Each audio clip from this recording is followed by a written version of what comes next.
Começa agora o BTcast. Teologia é nosso esporte.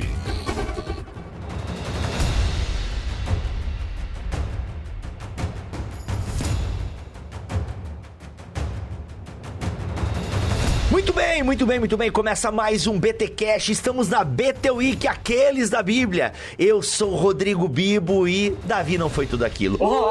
Gente, que absurdo.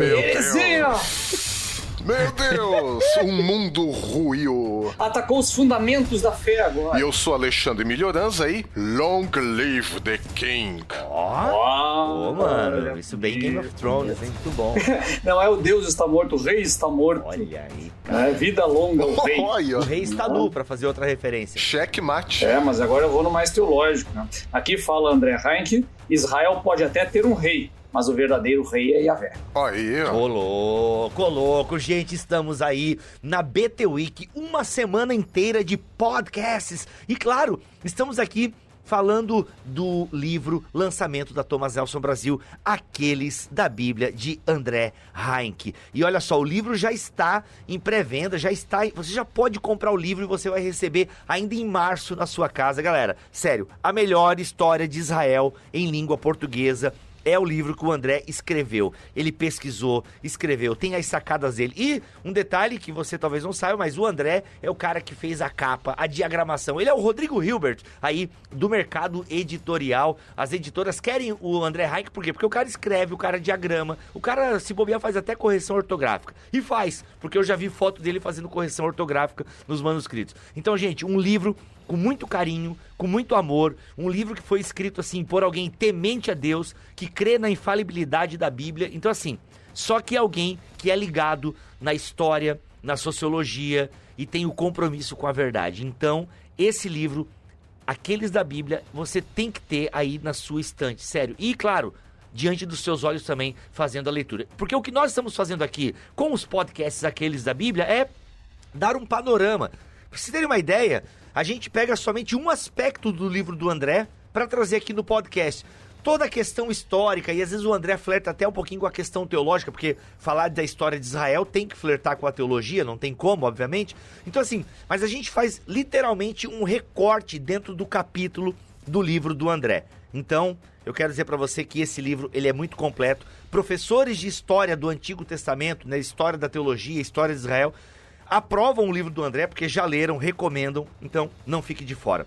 E hoje, nessa BT Week, nós vamos falar sobre os monarquistas. Ontem a gente falou sobre os anarquistas, foi uma pena o Melhoranza não poder estar, porque o Melhoranza está numa igreja anárquica de maconheiros e bêbados lá na França. Brincadeira, sacanagem.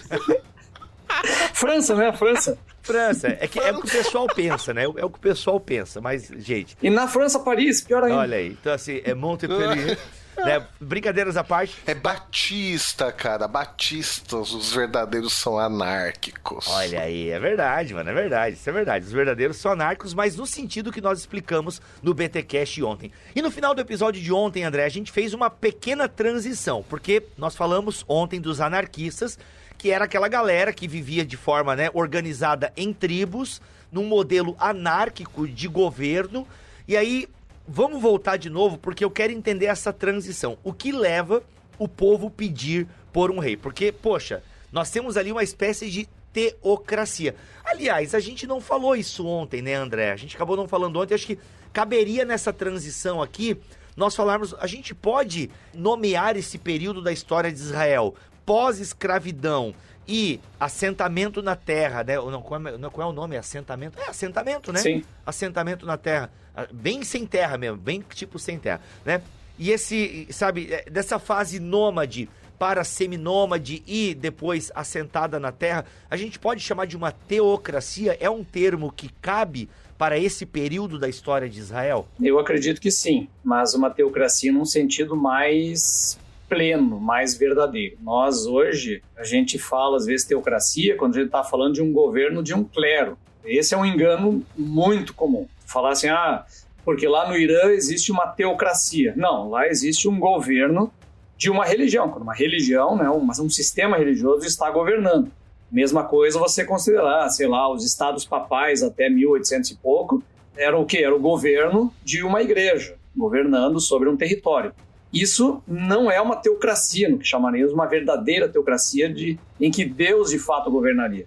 Então, claro, você vai considerar em termos, sei lá, sociológicos, falar em teocracia, não tem como você considerar o elemento Deus nessa história. Então, teocracia acaba sendo usado para governos de religiosos. Mas nós pensando teologicamente aqui, dentro de uma teologia cristã, teocracia é o governo de Deus. E como que Deus governa? Como Deus governa esse povo? Então, se você colocar lá no caso, nós temos Moisés como um mediador em determinado momento. Deus está falando diretamente com ele está executando a vontade divina. Apenas nesse sentido, eventualmente, você pode falar numa teocracia. Mas ainda assim, o que fica definindo claramente o que é o governo de Deus é Deus conduzindo a vida do seu povo. E como é que ele conduz? Basicamente, no cumprimento do Deuteronômio, das promessas de bênção ou maldição, de acordo com a obediência à lei.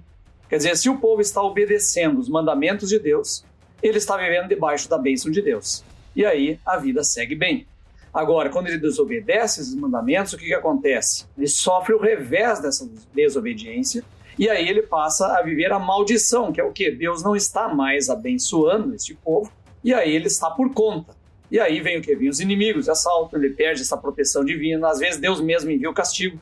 E aí nós temos, então, a forma que Deus vai governando. Quer dizer, e como é que esse povo vai, então, ser governado? Obedecendo. Então, quando ele se arrepende, o caminho é sempre do arrependimento. Então, ele se arrepende, clama a Deus, e o que Deus faz? Envia um libertador, que é o juiz. E aí ele é libertado, e aí volta de novo a andar nos caminhos dos mandamentos de Deus. Né? Está obedecendo a Deus. E assim Deus o governa. Quer dizer, dando na cabeça.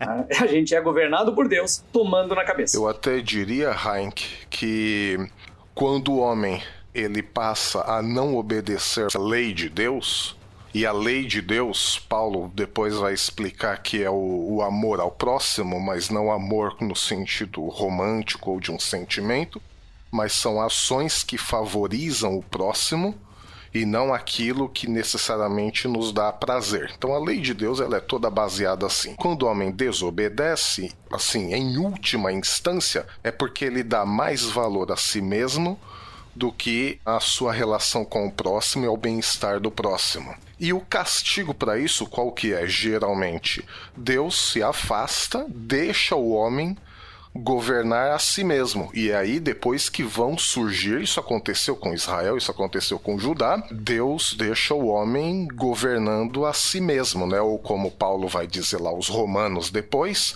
Deus entregou o homem a si mesmo. Então eu diria, até extrapolando um pouco, e até exagerando, mas até para a gente compreender essa questão, é que se existe governo na terra, seja qual for, é o castigo de Deus pela desobediência do homem. Beleza, gente, legal, muito bom mesmo, dá pra entender. E aí, André, vem a pergunta, né? Por que esse povo que tinha, de certa forma, Yahweh como seu Deus, Yahweh, né? O Paulo On não tá aqui, mas eu queria honrá-lo, né? Falando Yahweh, né? Se Javé é o Deus, né? O Deus, o rei desse povo, né? Com os seus mediadores.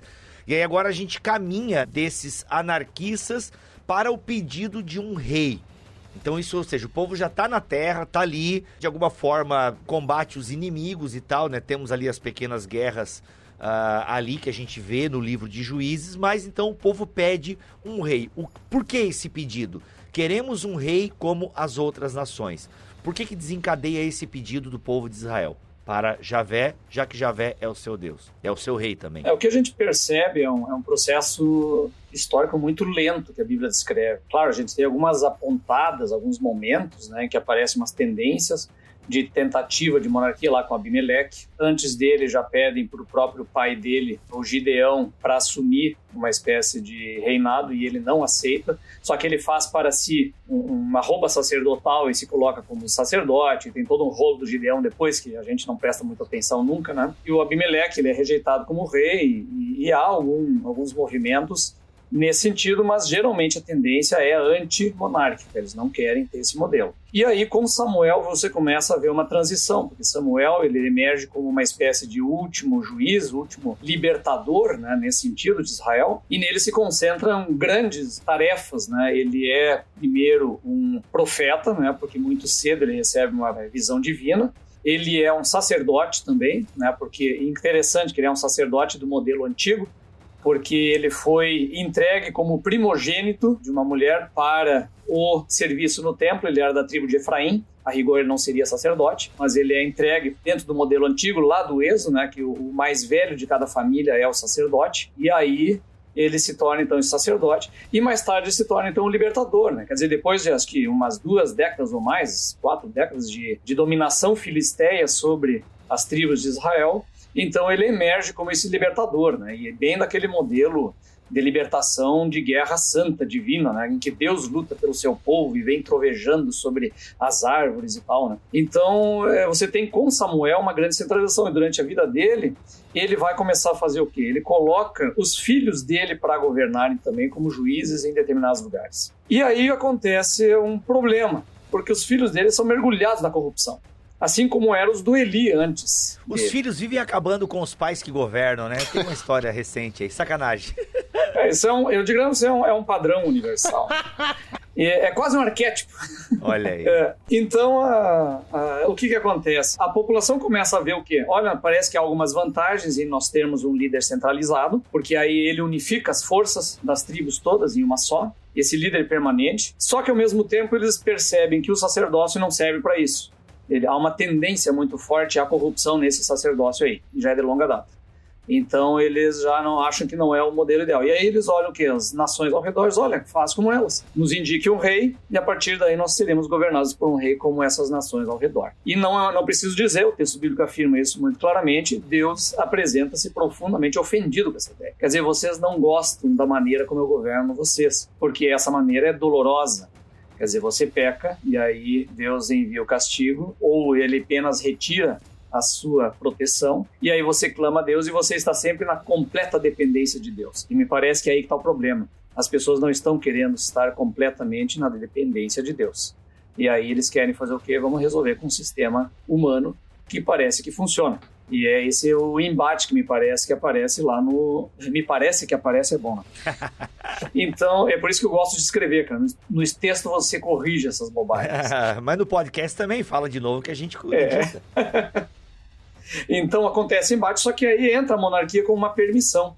Só que mesmo depois que ela começa, que é instaurada com Saul, a gente vai ver um processo de monarquização, vamos dizer assim, ou de estatização, que é muito lento e muito gradual. Não cai direto uma estrutura administrativa estatal no colo de Israel e que sai funcionando de cara. Tem um processo que dura gerações até formar aquilo que é, de fato, um Estado pesado dentro de Israel. E os responsáveis por isso não são nem Saul, isso vai acontecer mais com Davi e principalmente Salomão depois. Então é esse processo que nós vamos ver aí durando algumas gerações, em que vão deixar de ser esses antigos anarquistas para se tornarem, então, monarquistas. É o velho padrão Gênesis 3, a independência de Deus, como a gente falava agora há pouco. Deus, na sua graça, na sua misericórdia, também permite que o homem se afaste, tome seus próprios caminhos, de novo retomando. Paulo aos Romanos já disse, bom, Deus entregou o homem, né? Então eu vejo essa questão da monarquia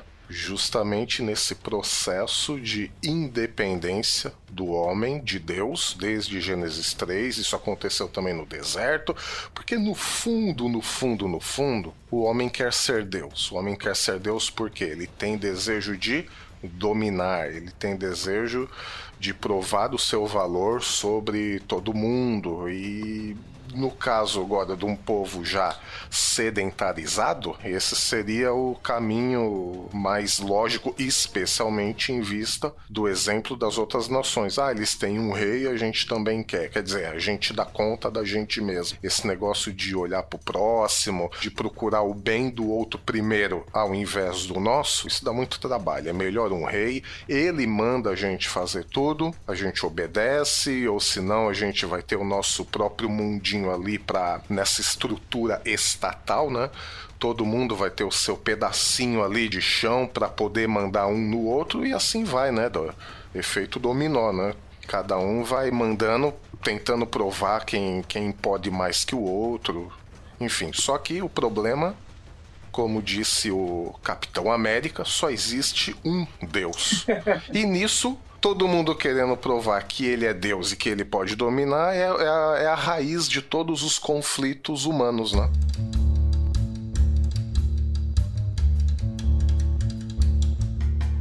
Calma. Interrompendo esse episódio aqui para dar notícia boa. Afinal, gostamos de economizar e nós conseguimos 20% de desconto em Aqueles da Bíblia, tanto na versão digital como na versão física. Olha só, usando o cupom Aqueles20, tanto na Submarino quanto na Amazon, você ganha 20% de desconto, mas preste atenção, na Submarino é a versão física, beleza? Na Submarino é a versão física. Usa o cupom Aqueles20 e você vai ter 20% de desconto na versão física. Na Amazon, nós temos 20% de desconto na cópia digital. Lembrando que o link para você comprar e o cupom certinho para você só copiar e colar estão aqui na descrição deste BTcast em bibotalk.com. Galera, é o seguinte, este cupom vale até o dia 5 de abril, tanto na Amazon quanto na Submarino. Até o dia 5 de abril. Depois disso, infelizmente, não dá mais para colocar o desconto. Mas simbora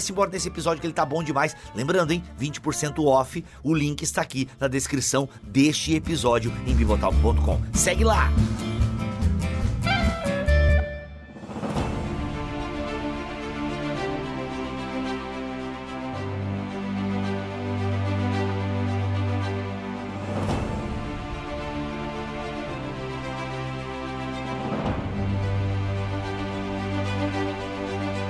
Um lado interessante que a gente não se toca muito é que a gente tem a tendência de imaginar esse povo como uma grande unidade, que um dia pediu um rei, continuou essa unidade, que aí aconteceu um grande acidente de caminho, de percurso, que foi o rompimento entre as tribos do norte e do sul. E aí formou as duas monarquias.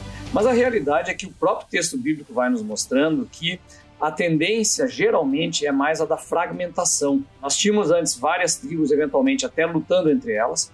Nos livros de Juízes, a gente percebe que há diferenças de sotaques entre elas, inclusive. A gente, do hebraico que eles falam, tem sotaques diferentes, né?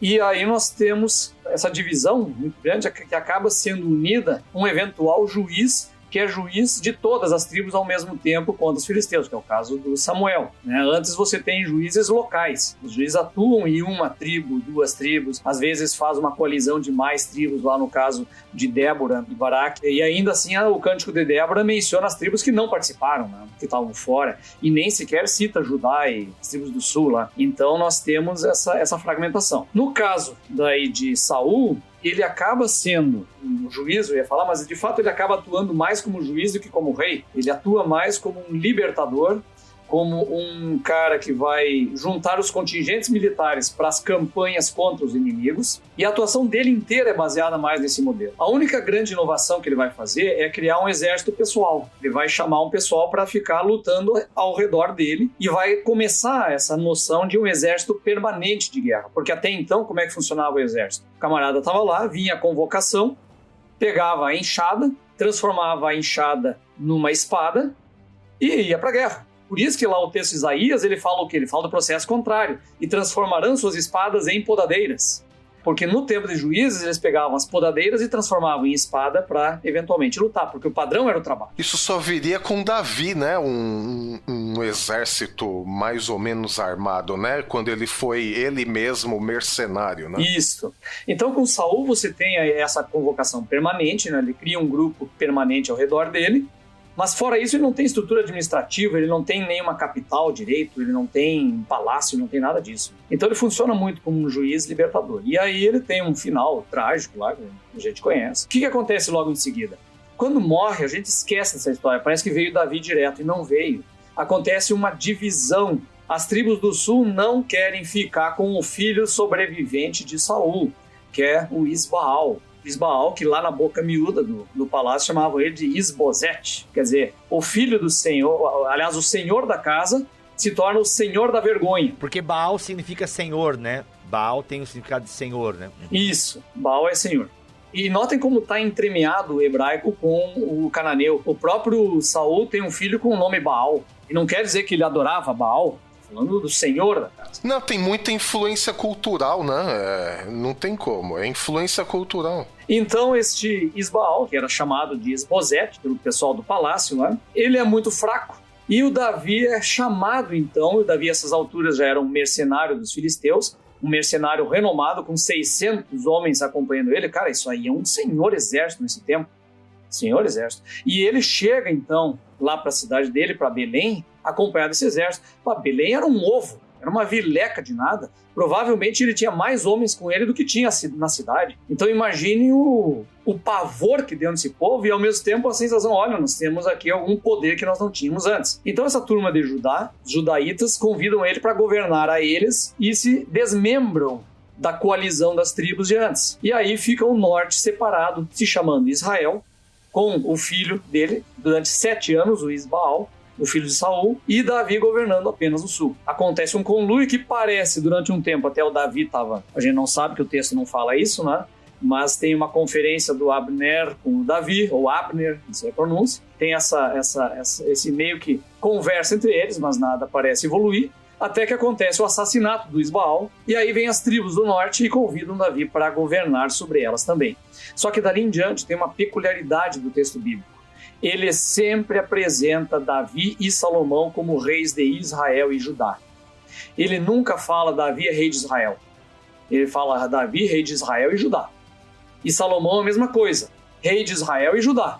E em Salomão fica mais flagrante ainda, porque quando ele faz a divisão dos distritos para cobrança de impostos, Judá está fora. Não aparece Judá na lista. Então você vai percebendo que, olha, cara... Nunca houve um reino unido. Claro, houve até apenas sobre Saul. Em Davi nós temos aí uma espécie de monarquia de um só rei, mas governando 2 coroas. Governando 2 reinos, o de Israel e o de Judá. Então me parece que é essa a configuração, e quem trabalha muito bem isso é o Instituições de Israel no Antigo Testamento, o Roland de Vaux. Ele tem capítulos que tratam detalhadamente, isso vai demonstrando em todo o texto bíblico como toda a estrutura administrativa é dualista, são 2 coroas. E Davi é o que vai daí tentar dar uma unidade nisso. Qual é o grande ato que ele faz para isso? É conquistar uma capital nova. Porque qual era a capital? O pessoal estava lá em Manaim, Israel no norte, e Davi estava em Hebron, em Judá. O pessoal veio e convidou Davi para ser rei. O que Davi faz? A primeira coisa, vai conquistar o Monte Sião. Então ele vai conquista a cidade de Jebus e torna ela a sua capital, a Jerusalém, que vai ser chamada então Cidade de Davi. É interessante porque ela não é nem a cidade de Israel e nem a de Judá. Ela é a cidade de Davi, é a dele. E aí ele vai começar a dar o que é um sentido de unidade para esse povo que está todo fragmentado, mas é em torno da figura dele. E tem um outro dado interessante, é no modelo também de coroação, porque olha só, o Saul foi convocado no modelo antigo, que é mais carismático. Ele é o líder carismático e eles vão fazendo um sorteio. Primeiro ele é ungido, depois aparece um sorteio entre as tribos e aí ele emerge como um líder do meio desse povo, meio que sorteado, meio que eleito por Deus e tal. Davi teve uma unção secreta quando ele era adolescente lá.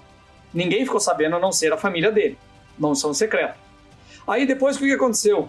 O povo de Judá escolheu ele como rei. Foi o povo de Judá que chamou e convocou ele para ser rei. E mais tarde, o povo de Israel chamou ele para ser rei. Não houve sorteio, não houve consulta divina, não houve manifestação profética, não teve nada disso. Aí já está extremamente laicizado, né? Embora nós saibamos que ele é o escolhido de Deus desde a juventude. Lá no início aparece. Agora, vai para Salomão. Não tem um único item de escolha divina. Claro, tem lá o profeta que chama de Gedidias, pega no colo, etc. Tem todo. Mas a ascensão de Salomão ao trono, embora nós queremos sim, foi vontade divina e tal, mas o processo é inteiro de intriga palaciana. Porque tem outro que vai ser o sucessor de Davi, o filho mais velho, já tinha morrido 2 filhos mais velhos. Aí tem um outro sucessor adiante, e aí acontece um atropelo numa intriga palaciana promovida pela Batseba e Davi acaba colocando então o Salomão como rei e não tem consulta divina, não tem convocação popular, não tem nada. Ali tem uma monarquia realmente estabelecida. É a vontade do rei que se faz valer sobre, seja o povo, sobre qualquer outra coisa. E de Salomão, filho dele, aí rompe tudo. E aí nós vamos ver depois dos separatistas, né? Sim, que vai ser o episódio de amanhã aqui da BT Week. Gente, essa BT Week é o seguinte, é um presente da Thomas Nelson Brasil para vocês que gostam do Bibotalk. E a gente sempre faz aquele pedido, galera, valorizem o autor nacional. E o Bibotalk tem apresentado alguns bons autores nacionais, e o André Heinck foi o primeiro desse. Vocês compraram os outros da Bíblia, aliás, continuam comprando, né? Os outros da Bíblia continuam sendo vendido aí, só no link da Amazon tem lá uns 30, uns 12, todo mês tem os outros da Bíblia lá sendo vendido, isso falando em termos de Amazon, né? Então muito obrigado a você que apoia o autor nacional. E agora em março, a Thomas Nelson lançou o Aqueles da Bíblia, e a gente está fazendo essa BT Week aí para apresentar esse conteúdo para vocês. E o link para você adquirir o livro já está aqui na descrição deste BTcast e tem também nas nossas redes sociais.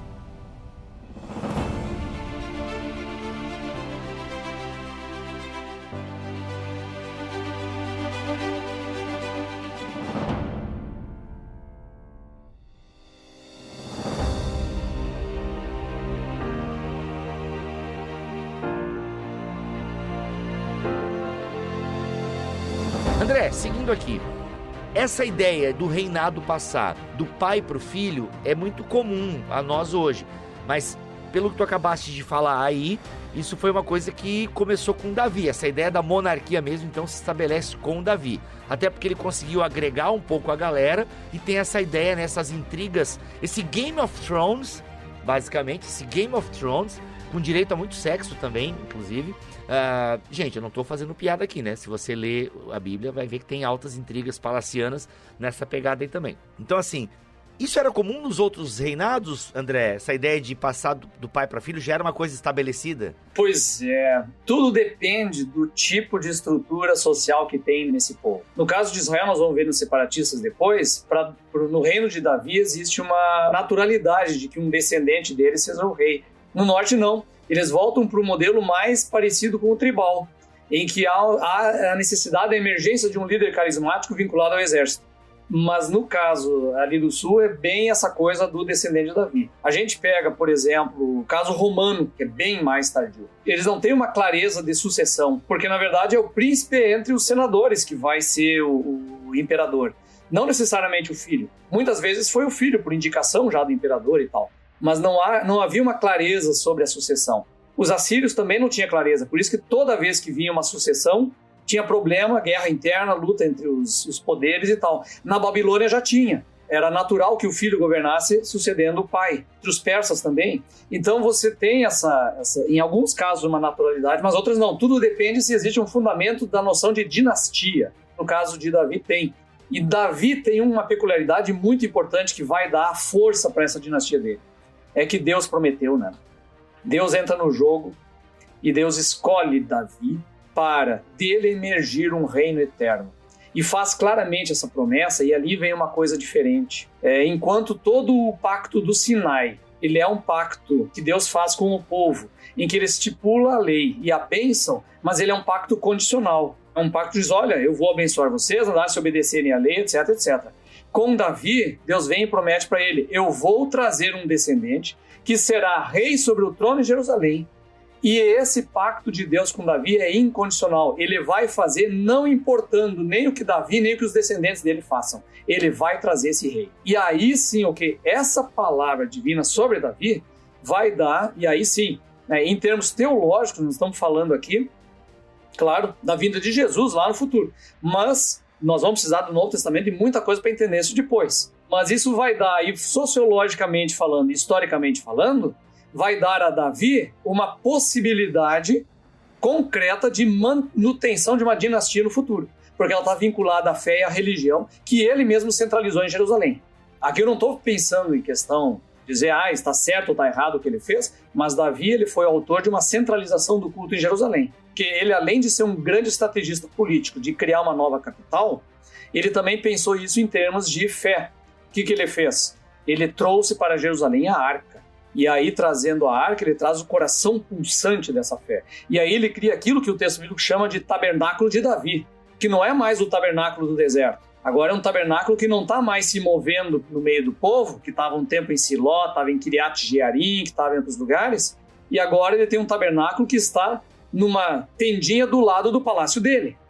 E fica lá, não sai mais de lá. Então ele vincula todo o sacerdócio, toda a estrutura da fé e de culto à monarquia dele, ao governo dele. A gente vai dizer, fez por bem ou por mal? Não, provavelmente por piedade. Penso que ali há um elemento de piedade dele. Eu quero o Deus de Israel do meu lado e eu quero cultuá-lo aqui, etc, etc. Mas o efeito a longo prazo foi o quê? Foi um vínculo fortíssimo da monarquia com a religião. E mais tarde o uso da monarquia dessa religião. Vamos fazer um uso permanente. Davi, a grande diferença é que Davi é o quê? Ele é submisso à profecia. Ele é submisso ao profeta. Vem o profeta Natan e bota dedo na cara dele. Você pecou. Você fez isso. E o que Davi faz? Se arrepende no pó e na cinza. E todo mundo vê o arrependimento dele. Com Salomão já é diferente. Não há profeta que bote dedo na cara dele. Não há profeta que venha dizer, olha, tu não pode ter essa mulherada toda aí. Se tem, ele silenciou. Eles acabaram, ou não tiveram coragem de falar com ele por causa da riqueza e da prosperidade dele. Então você tem uma grande mudança que vai acontecendo em diante. E mais tarde lá, ao redor de Jerusalém, a gente vai ver todo esse sacerdócio completamente silencioso para todos os desmandos da dinastia de Davi. Eles não falam palavra, o único foi Joiada. E depois o filho dele foi morto pelo rei. É interessante notar, Heinck, então, que quanto menos Deus estava implicado diretamente na monarquia, mais Deus estava agindo, né? Porque de uma liderança carismática, quer dizer, escolhida diretamente por Deus, com Davi você tem todo esse processo, menos, teve uma coroação secreta, enfim, até chegar em Salomão, como você bem nos explicou, que não tinha mais nada de elemento divino, vamos dizer assim, até culminar depois na separação, mas Deus continuou agindo nos bastidores, então ele não dependia e não depende, né, da política humana para agir. Isso para mim é uma lição extraordinária, porque Deus, ele não depende da nossa política. Sejam boas escolhas, sejam más escolhas que nós fazemos, Deus continua agindo, porque se a gente fizer um balanço honesto aqui da vida de Davi, e o Bibo brincou um pouco com isso, mas é verdade, Davi não foi um cara genial no sentido militar, sim, mas ele não foi um cara, olha que homem piedoso, um exemplo, né? Piedoso ele foi também, mas um exemplo de vida e tal. Não foi. Ele fez péssimas escolhas. A família dele depois sofreu as consequências. Ele quase matou meio mundo com a escolha que ele fez do recenseamento. Enfim, só que por que ele é chamado homem segundo o coração de Deus? Justamente porque ele se arrependia. É o que eu chamo aqui de o temor de Deus, que depois Salomão vai desenvolver esse assunto, né? O temor de Deus, né? O princípio da sabedoria é o temor de Deus, mas o que é o temor de Deus? É a noção de quem você é, você olha para você mesmo e você leva um choque. Meu Deus, eu sou esse cara podre, não é possível, não é possível. Aí a gente olha num segundo momento para Deus. Senhor, mas o Senhor é tudo isso, infinito, soberano, e ainda assim o Senhor quer fazer alguma coisa da minha vida? Não, não é possível. Então esse misto de horror com a nossa própria situação e de maravilhamento pela graça de Deus é o temor de Deus. E Davi tinha isso. E aí, como você explicou, Salomão, ele não herdou isso do pai, e se havia algum tipo de profeta para colocar o dedo na cara dele e falar assim, filho, você tá errando aqui, ele eliminou, quer dizer, ele não queria nem saber de olhar quem ele era, quem era Deus e para tentar se corrigir. É muito interessante isso que você está falando, porque ele aparece claramente lá quando Saul é escolhido. Isso. Porque Samuel, ele fala pro povo assim, né? Não, tudo bem, vocês quiseram o rei, então agora vão seguir com o rei, vão pagar o preço de ter um rei, vão ter lá os impostos, vão ter que entregar filhos, entregar filhas para ele, etc. Mas vão ter. Agora eu vou continuar orando por vocês. Agora saiba o seguinte, se vocês pecarem, vocês e o rei de vocês serão castigados. Ou seja, Deus vai continuar governando do mesmo jeito que governava no tempo dos juízes. Por meio do castigo e por meio da bênção. Deus põe a bênção e a maldição e o teu comportamento vai definir a maneira como Deus vai lidar contigo. E isso a história posterior de Israel, né, e de Judá vai nos demonstrar que foi exatamente o que aconteceu. Eles chegaram à destruição no norte e ao exílio no sul. Quer dizer, Deus pesando sobre eles, mesmo que eles tivessem o rei que eles queriam ter. O rei não resolveu os problemas que eles tinham. Na verdade, só intensificou ainda mais. Ô André, aqui na página 183 do teu livro, você fala sobre, apesar dos males praticados, né, a monarquia trouxe um símbolo importante, que é a ideia do rei como intermediário, né, o rei como filho de Deus. Eu acho que a gente poderia terminar esse bloco da BT Week com esse aspecto teológico que tu traz aqui no teu livro. Isso eu acho que é um dado muito interessante, porque é para ver assim, como a gente não está lidando nessa contingência da história e da vida com coisas 8 ou 80, ou é 100% puro e 100% ou 100% impuro. É muito claro para mim que no texto bíblico Deus não queria que eles tivessem um rei, mas Deus permite que eles tenham um rei. É a vontade permissiva de Deus, ele permite. Só que depois disso, né, uma vez feito essa escolha, Deus não deixa de usar esse elemento da monarquia como um símbolo importante. A ideia de um rei, a ideia de ter um rei, alguém que faça essa ponte, esse meio intermediário entre Deus e entre os homens, que era basicamente, por exemplo, o que o faraó fazia, né? O faraó, ele era esse ser que tinha a coroa divina, né? Ele era a incorporação de Horus, e ao mesmo tempo fazia então esse culto a Deus e fazia uma representação do povo diante de Deus. Isso é bem importante. O rei representa todos diante de Deus. Então essa figura ela acaba entrando para dentro da tradição bíblica como uma figura importante na história bíblica. Olha, há um rei que representa todo o povo diante de Deus. E esse rei vai governar a Deus, e esse rei vai sentar no trono de Deus, e este rei será o representante de Deus nesse mundo. Então ele entra para a tradição bíblica como essa figura de um rei importante. E ela é caríssima para nós, né? Jesus é o rei do universo. Deus é o rei do universo. Então ele usa essa simbologia plenamente humana para dentro da revelação bíblica. E mais, né, esses elementos da monarquia eles vão ser então associados, né, também a Deus e junto o próprio templo que está ali do lado. Porque o local do governo de Deus é o templo. E aí vem a figura também simbólica do templo na antiguidade, que é mantida na Bíblia. O templo, o que ele é? O templo ele é um horizonte. Ele é um lugar onde você mira no horizonte, quer dizer, quando você olha para o horizonte, o que você percebe? Você vê lá no fundo o céu e a terra se encontrando. Você olha para o horizonte, você vê o céu e a terra se encontrando. É lá que eles se encontram. Então todo o templo ele é um horizonte, é onde você entra e ali o que acontece? Os céus tocam a terra. E o templo é o lugar em que é céu e terra ao mesmo tempo. E ali Deus se faz presente. Olha aí. E no caso de muitas tradições antigas, é o rei que vai fazer essa intermediação. Muitas outras não, o rei não pode nem chegar perto. Mas em dados momentos é o rei que vai fazer isso. E no caso da Bíblia vai ganhar cada vez mais força a ideia de um rei que representa o povo e que vai ao templo e senta-se no templo e governa do templo. E Deus é o verdadeiro rei por meio desse rei humano que governa a todos. E é aí que vai nascer depois a tradição do quê? Do Messias. O Messias é isso. É um rei de Israel que governa a partir do templo, a partir de Sião. Aí a importância dessas duas figuras mais tarde na tradição bíblica, que até então não tinha. Até na hora de construir o templo, quando Davi diz, vamos construir o templo, Deus diz o quê? Por meio do profeta Natã, em que momento eu pedi templo lá nos Juízes? Eu nunca pedi isso. Quando que eu mandei? Eu estava numa tenda e estava satisfeito no meio de vocês. Esse é o lugar. Eu nunca mandei fazer templo. Por que você quer um templo agora? Aí Deus diz para você, eu é que vou fazer uma casa para ti, vou fazer uma dinastia. Aí vem a promessa do Messias. E esse teu filho que vai construir uma casa para mim, onde eu vou morar, ou seja, um lugar em que céus e terra vão se encontrar e que Deus habitará no meio de nós. Cara, isso tudo vai dar o caldo para nós termos, então, na nossa grande esperança, Jesus Cristo, nosso Rei, vivendo entre nós. Muito bom, olha aí, olha o N.T. Wright aí, sendo representado aqui. É o próprio. Muito bom, muito bom.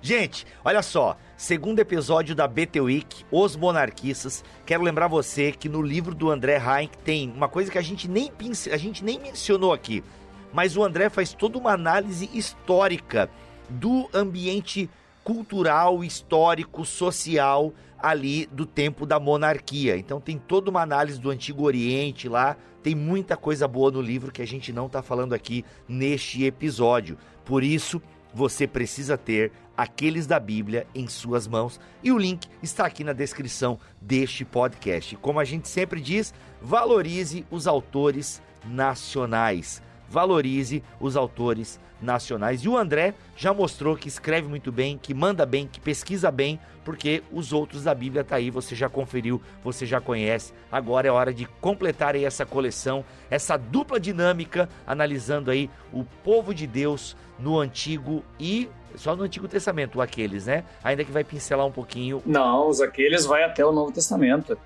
é toda a Bíblia. Tem a cereja do bolo, né? Até porque os aqueles da Bíblia continuam, porque o Novo Testamento foi escrito por aqueles da Bíblia, são todos judeus. Né? Eles são todos judeus. É que eu não queria trazer agora a cereja do bolo e tal, né? Que é uma coisa que a gente sempre brinca, eu aprendi com o N.T. Wright também, né? E eu não sei o que tu acha disso, Mili, mas eu penso que se os evangelhos estivessem no Antigo Testamento, talvez a gente tivesse menos problemas de interpretação, né? Mas enfim, deixa essa história lá para Jesus. Milho, você quer dar alguma palavra final aí neste episódio sobre os monarquistas? Que amanhã vão ser os separatistas, ou seja, a gente vai ver que depois da morte de Salomão, o negócio volta, né? Volta, dá uma regredida ou uma atualizada? Não sei, vamos ver amanhã. Não, a palavra final é só dizer que quase pastoral é que Deus não está sujeito às nossas maquinações políticas.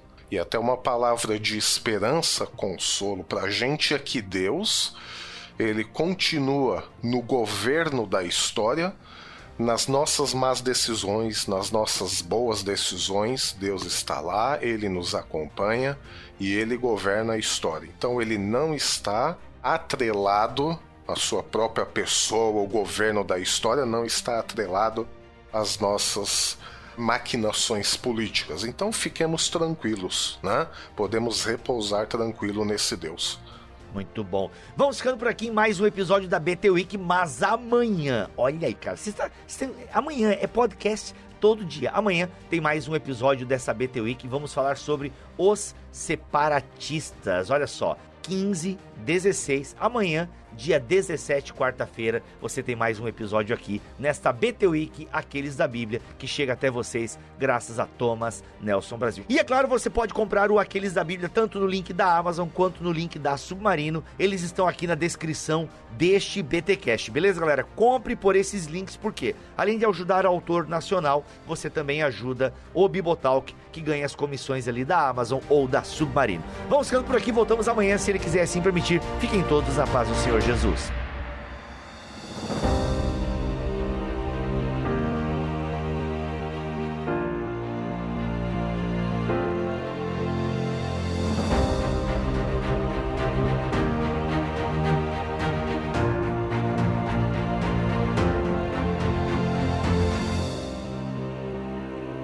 Este podcast foi editado por Bibotalk Produções.